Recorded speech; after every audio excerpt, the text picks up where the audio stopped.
Nila spy ako. Mahal ko pong Pilipinas, Pilipino po ako, hindi po ako spy.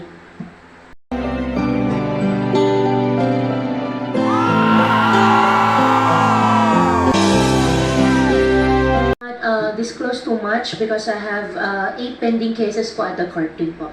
Okay. And alam mo ba yung may mga statements kayo na nasabi nyo dati sa mga previous hearings in both the Quadcom and the Senate na naging natuklasan na kasinungalingan? Tama po ba? Anong pong statement po, Your Honor? Well, the nationality, your parents, and the like. Tama po ba? Hindi po, Your Honor. Okay. Pero now that we're here and almost closing on this na rin, willing ka ba na magsalita ng katotohanan sa Quadcom na ito? Your Honor, ano pong question po? Willing po ba kayo na magsalita ng katotohanan sa Quadcom na ito na napatapos na itong lahat? Opo, Your Honor. I have pending cases po at the court. So, anything po na sasabihin ko po dito sa Quadcom might use against me. So, Okay. opo. Alright. Pero even if na alam mo na may alam din yung Ministry of State Security, willing ka rin ba na mag-confess ng katotohanan sa Quadcom na ito? Your Honor, pa-specify ko po sana yung question po. Yeah. Para I know paano po din po ako maka-help po. Okay. Sige. I'd like to direct your attention po sa ating screen. Can we please flash? Kilala mo ba itong si Xie Zhijiang? Hindi po, Your Honor. Hindi po. Okay. I'd like to put that on the record, Mr. Chair, na hindi po niya kilala the person in question na si Xie Zhijiang. Nung nakarang mga hearings, and I'll just put this on the sideline na kasi I will touch back on this one again, Mr. Chair. Nung nakarang mga hearings, sinabi niyo po sa Senado and dito sa Congress na ikaw ay Pilipino. Tama po ba? Yes po, Your Honor. And sabi niyo din na dito kayo lumaki. Tama po ba? Yes po, Your Honor. Dito kayo ipinanganak. Tama po ba? Yes po, Your Honor. I have my Filipino birth certificate po. And dito din kayo, Pilipino din yung mga magulang ninyo po. Ang alam ko po, ang nanay ko po ay Filipina po. Okay, and yung tatay mo? Tatay ko po ay Chinese. Okay. Now, let's circle back a few years before, more recently, yung sa pagtakbo ninyo bilang mayor po. Ano ulit yung naging rason ninyo kung bakit kayo gustong or bakit kayo nagdesisyon na tumakbo bilang mayor ng Bamban? Your Honor, unang-una po, Short answer lang, Ms. yes po, tatlo po kasi yung ano ko po, yung sagot ko po dyan. Isa po sa tatlo ay childhood dream ko po. Pangalawa po, sa Bamban po ko lumaki, gusto ko somehow makapag-share din po ng kung ano pong meron ako. Gusto ko rin po natulungan yung mga kababayan ko po. Pangatlo po, tinulungan din po ako ng former mayor din po namin sa town para sa kampanya din po. Okay, and saan kayo kumuha ng pondo para tumakbo bilang mayor? Your Honor, 37,000 po ang aming voters. Hindi po ganun kalaki. So, saan lang kayo kumuha ng pondo? Kasi kailangan ng pondo, di ba? Para magkampanya. So, saan kayo kumuha ng pondo? Your Honor, kumuha po ako ng pondo sa negosyo ko po. Okay. And ditong negosyo is? Your Honor, lahat po ng negosyo ko po, sinampahan po nila ng AMLAC. So, I invoke my right against self-incrimination po pagdating po sa business po. Okay. Can we show the next slide? Gusto ko lang pakita. So, confirm niyo po, Ms. Alice, na kayo po ito sa likod po ng Ford F-150. And yan si Cassie, na nakasakay din ng Can-Am. Ano ba yan? Riker Sport 900? Your Honor, hindi po yan campaign. Yan po ay town fiesta po namin. Town fiesta na. Okay. So, very interesting. Kasi from what I remember, kasi ako mahilig ako sa kotse, pero yung kotse ko is a 2003 Camry. And medyo may kamahalan din yung mga nakikita natin dito sa pictures. But sige na lang. So this was a fiesta naman din and very festive. Pero kayong dalawa yung nasa picture, tama po ba? Yes po, Your Honor. Okay. So you deny lahat ng mga funding na nakuha mo for your campaign galing sa sarili nyo, sa businesses. Yes po, galing po sa sarili po lahat, Your Honor. Okay. Now, you didn't ask for any funding from any Chinese person, Filipino? Never po. Okay, sige. Filipinos po, may mga friends po na tumulong in kind. Pero finances po, wala po. Okay, sige. Now, Mr. Chair, if you would allow me, I'd like to show a video to everyone. If I may, Mr. Chair, also request humbly that this may not be taken out of my time, as this is very revealing also in nature, if it's okay, Mr. Chair. Certainly. Thank you, Mr. Chair. Congressman Almario, the better Almario. Anyways, please, Comsec, can you please play the video? 好，我接触了很多这个中国公安部和“一带一路”的这个经历啊，一些事情呢还和最高层的未来有关系。我为什么说我一定会找到灭口啊？ Wang Fugui met Sher in prison and says he witnessed an attempted attack on him. 60-70个泰国人对我们10多个中国人进行那个无差别的袭击。为什么知道是针对佘志安先生呢？是因为这些泰国人相互说话当中，就是有在找佘志江，那个时间是他律师会见的时间，然后所以说躲避了这一次袭击。 Thai prison authorities did not respond to our request for comment. Wang spent 5 years in jail battling charges related to credit card fraud before being found not guilty. He says he became good friends with Sher when they were placed in the same cell. He's now the custodian of many of the tycoon's alleged secrets. 他有在亚太上留下很多那个待解密的那些档案，目前受到他的那个授权所解密的那些内容只是部分的内容而已，但是这些内容涉及到了那些国安人员的名单。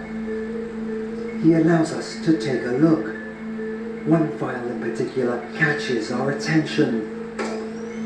It's a dossier about Guo Huaping, or Alice Guo, former fugitive and embattled ex-mayor of a small town in the Philippines.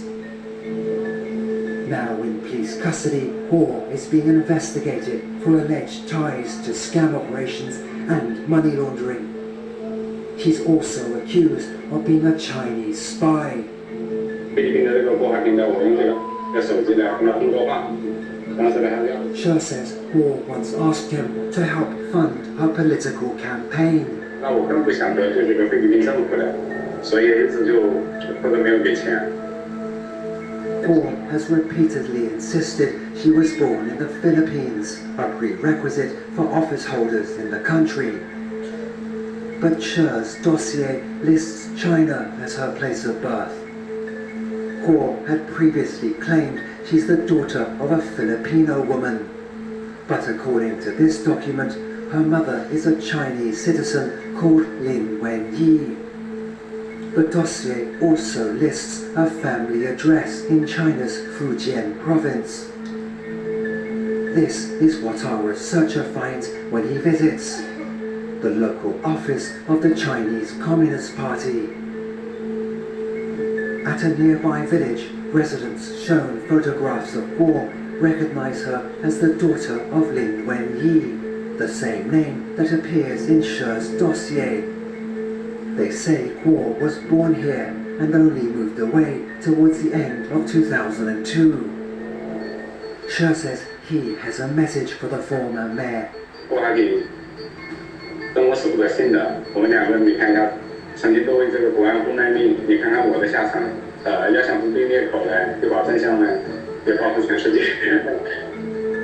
China's Ministry of State Security did not respond to our request for comment. Neither did Alice Guo Huaping. If we have been making our own researches, pulling up our own inquiries, this is another source from a completely different party and is unrelated to what we do. Pero nagkataon that the person named Sheikh Hailun, who si Xie Zhejiang trusted with the encrypted files showed to Al Jazeera that there is a dossier confirming that there are Chinese spies all over, at least in this case, Myanmar, but here also in the Philippines, and undoubtedly shows Go Huaping. In the picture where she was born, even her mother, and the name of Lin Wenyi. Mr. Chair, again, we were told, kanina nagtanong tayo kung lumaki ba si Ma'am Alice dito sa Pilipinas, kung dito ba siya ipinanganak, kung Pilipino ba yung mga magulang niya. She first said na dito daw siya lumaki, which is false. Because paano malalaman or ma-identify ng mga tao doon mismo sa address sa Fujian na nakilala nila si Alice Go Huaping as anak ni Lin Wenyi nung pinakita nila yung picture ni Go Huaping sa kanila. Number 2, tinanong natin kung saan ba siya pinanganak. Nakita na nga. Doon mismo, she left daw late of 2002. Sabi pa ng mga tao na in-interview ng Al Jazeera doon mismo sa Fujian. And might I take note, Mr. Chair, na sa video, nung pinuntahan nila yung address na nakalagay sa dossier, sa encrypted dossier, is a local office ng Communist Party of China. So, Mr. Chair, I think this in itself speaks volumes na, no? Again, nakakainis na time and time again dinideny ni Go Huaping lahat ng mga questions na tinatanong namin sa kanya. Okay, again, let me ask, Go Huaping, kilala mo ba si Xie Zhijiang? Yes or no? Your Honor, yung si Jijan na sinasabi niyo po, yan po ba yung pinakita niyo po kanina sa akin sa picture? Correct. Hindi ko po siya kilala. At sana po, Your Honor, Mr. Chair, makuha ko rin po yung details. Gusto ko po magdemanda. Hindi ko po sila kilala. Hindi natin madidemanda, Ms. Alice, dahil kasi he's in jail in Thailand. And the reason why he's speaking the truth now is because, as he was saying din in the video, although hindi lang pinakita dito, is that he is also being illegally detained daw, sabi niya, kaya sa galit niya, he wants to speak also the truth out of the world, na iniipit na rin siya ng Chinese Ministry of State Security. So, what does he have to lose? That's why nga, sinabi nga niya sa inyo, Ms. Go Huaping, na tell the truth. Don't fall to the same mistakes that he has done, kasi nga, he also fears for your life. Remember, nung Senate hearing, na you mentioned na you didn't want to name names because you feared for your life. And because of that, the Senate granted you security and asylum within the PNP's compound. Ngayon, na nag-executive session na kayo, sabi ng Senate na there was nothing to go about except for one name na hindi pa rin namin alam. But if we look at it, there is no doubt, kitang-kita na. Hindi na galing mismo dito sa Quadcom, pero in an international company that whose job is to search for the truth worldwide. So, Mr. Chair, I'd like to submit this video na this is confirmation that what we've been trying to unearth here, marami na din dyan na nakikita din that corroborates not from us, but from other parties as well. Which also means that this Quadcom should also be the avenue for which other people should also go to us to reveal more of the truth, kasi kailangan din natin yung kumpletong katotohanan. Which is why this is an open call to action, Mr. Chair, sa lahat ng mga nanonood ng Quad Committee meetings natin, na kung may alam kayo, lalo na nakakatulong ito sa pagtingin, sa pagkuha ng katotohanan, please come forward. Kasi this is national security also at stake. She's been denying na may kilala siya, na ultimo, sinasabi niya na ilang beses na siya tinawagan para humingi ng campaign funds. Kung hindi niya alam yun, or if he was saying, if it wasn't even in the same timeline, then he wouldn't have said that. Di ba? Timing. Elections natin, doon rin siya, tumakbo din siya, humingi siya ng tulong. It all adds up. It all lines up. So, Mr. Chair, I'd like to submit this video to the committee, and I hope na people really try this time na mas marami pa will come forward to speak truth to this matter. Thank you, Mr. Chair. Thank you, Congressman Mario. So, before we recognize the next Hindi ko po siya kilala at never po ako humingi ng campaign fund entirely. Never po ako humingi ng campaign fund during my campaign period. At nung video na pinakita po ni Congressman Chino po kanina, hindi ko po siya kilala. At gusto ko rin po na iparating sa lahat ng kababayan ko at buong Pilipinas na rin po, mahal ko pang Pilipinas. Kasi nabanggit dun sa video na you're probably a spy. Hindi po ako spy. So, hindi ka spy. Totally po, hindi po ako spy. Hindi ikaw yung nasa picture. Hindi po ako spy, hindi po ako nasa picture, at hindi rin po, Your Honor, ako yung sinasabi niya. Kasi In fact, yung parang pinakita niyang dokumento, I don't know if that is a birth certificate from China, it clearly shows a picture that resembles your feature. Di ba? So, 1, 2, pangalan mo, yung Goa Ping. Tapos yung place of birth mo, nakalagay daw doon. Nakalagay, China eh, di ba? So, how will you now tell us and convince the Filipino people na ikaw ay hindi spy at ikaw ay hindi involved dito sa Pogo? Your Honor, I think our government agencies can prove din sa darating ng araw na hindi po ako spy dahil hindi naman po talaga ako spy. Secondly, yung tao po na nasa video po kanina, I'll find way para, hindi ko po alam kung paano, pero I'll talk to my lawyer, especially the network, magdidemanda po ako. Okay, sige. Thank you. The next interpellator is... Wala akong kilala dito. Sa tatlo po, ni isa po wala pong kakilala, Your Honor. So, nandito si Shezi Zhang when he was saying, Mr. Chair, na dito siya na-recruit sa Pilipinas as a spy. Baka iisa lang pala ang nagre-recruit sa kanila, hindi natin alam, no? And again, babalik natin doon sa picture na pinakita sa video. Yung next slide, please. And again, you confirm this is not you, Miss Alice Guo? Your Honor, hindi po ako yan. This is not you. Okay. Ang katanungan ko, Miss God, because you're saying that hindi mo kilala at dedemanda mo, ano naman mabe-benefit din nitong si Shezi Zhang to name you? Your Honor, I think it's better for you to ask him. Kasi siya po yung naglabas ng video, so siya po nakakaalam ano makakapag-benefit po sa kanya. Definitely, hindi po ako spy. Okay. Relax ka lang. Bakit ka galit? Kasi po, gano'n din po yung nangyari last time. Sinasabi po nila spy ako. Mahal ko pong Pilipinas, Pilipino po ako, hindi po ako spy. Okay, relax lang. Relax ka lang. Diba? You don't have to be so riled up if you know the truth. Right? So, you categorically will keep denying what Shezi Zhang is saying. Right? He mentions na pinanganak ka sa Fujian, China.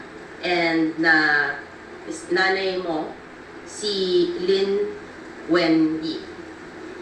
Correct? Allegations po niya yun, Your Honor. And who is Lin Wenyi? Your Honor, Lin Wenyi is the partner of my father. And about my citizenship naman po, I think there is already I'm not asking court anything about your na po. citizenship. I'm just asking who Lin Wenyi is. Pinapangunahan mo ako sa mga questions ko. Hindi ko naman tinatanong. Masyado kang defensive. You know, mga actuations mo, medyo, it's showing something, Miss Guo. So, etong address mo na pinakita, pakita natin yung picture ulit. Yung address nito, Mr. Chair, is apparently the local address of the Chinese Communist Party. Sigurado ka, hindi mo namimiss to? Walang memories? Never ko po nakita, Your Honor. Baka lang, may emotional ka ngayon eh. Baka lumabas ang emotions mo dito. Ano? Your Honor, emotional po ako dahil unfair po para sa akin para sabihan po ako na spy po ako. Okay, I'm asking about your house now. So, eto, Your Honor, that's not my house. okay, this is in Fujian. Balik lang natin sa last hearing na meron pinakita si Congresswoman Luistro, no? Yung nagko-congratulate yung people of Fujian sa kanya. So, kung hindi ka taga dito, at mukhang taga dito naman yung sinasabi nilang bahay nila, bakit naman din? Pakita nga natin ulit. I think we have that, no?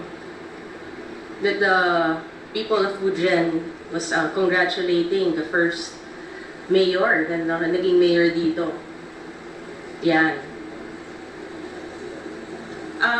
We have a translator here. Do you understand what is written? Yes, this is like congratulating for winning as the mayor. Okay, and then these are the people who prepared this congratulatory page. Those are the people, yung mga pangalan. Below, yes po. Baka kunin natin, Mr. Chair, yung mga pangalan na yan. Yeah, can you please post it again? Yan. Sino-sino yan? It is from Jinjiang, Jinjing Shen. It's an association of the hometown. It's in Jinjing Shen. Which is in Fujian, I think. Yes, it is. Which is basically where, what we saw in this video, Mr. Chair, kung saan talaga sinasabing galing ang si Miss Alice Guo, no? And then itong si Lin Wenyi, na tinatanggi naman po ni Miss Alice Guo na hindi mananay, no? Which later on, nakakalungkot if she